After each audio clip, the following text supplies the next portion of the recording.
वैसे विश्व भर में अगर कोई सबसे अमीर व्यक्ति है तो वो है एलन मस्क, लेकिन पावर के मामले में कहा जाए अब जब से अमेरिका में दोबारा से ट्रंप सरकार आई तब से एलन मस्क की ताकत और बढ़ गई और अब मीटिंग मस्क की उद्योगपतियों से नहीं हो रही बल्कि अब वो बड़े बड़े पॉलिटिशियन से मीटिंग करने लगे। हाल ही में आपने ये तस्वीर देखी होगी जिसमें मस्क अपने बच्चों के साथ ट्रंप और भारतीय प्रधानमंत्री नरेंद्र मोदी के साथ दिखे। इसका सीधा सीधा मतलब है कि जिस प्रकार मस्क ने ट्रंप को चुनाव जिताने में फंडिंग दी, इस हिसाब से तो साफ साफ नजर आता है कि इस समय जितनी हिस्सेदारी ट्रंप की चुनाव जीतने के बाद पावर में आने की है उतनी हिस्सेदारी अब मस्क के पास भी है। लेकिन इसी को लेकर वहां के लोग भड़क गए और वहां के 14 राज्यों ने एलन मस्क के खिलाफ जो किया वो दुनिया में यही दिखा रहा है कि एलन मस्क के पास अब असीमित पावर आ गई। इन 14 राज्यों के बयान वाकई में दुनिया को ये बताते हैं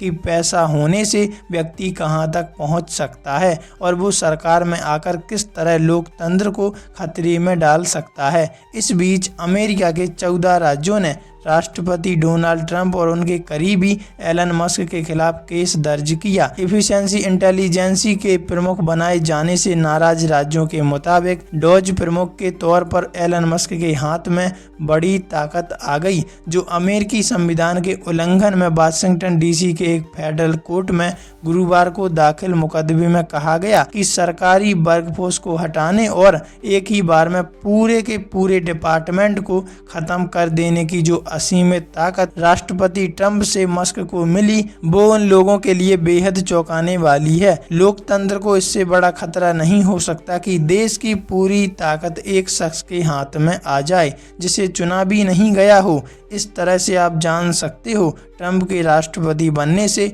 ना सिर्फ बाकी देश नाराज हैं बल्कि उनके खुद के देश के लोग भी परेशान हैं। इनका मानना है कि अगर ऐसा होता है तो मस्क के हाथ में फुल पावर आ जाएगी और इससे फेडरल एजेंसियां खत्म हो जाएंगी।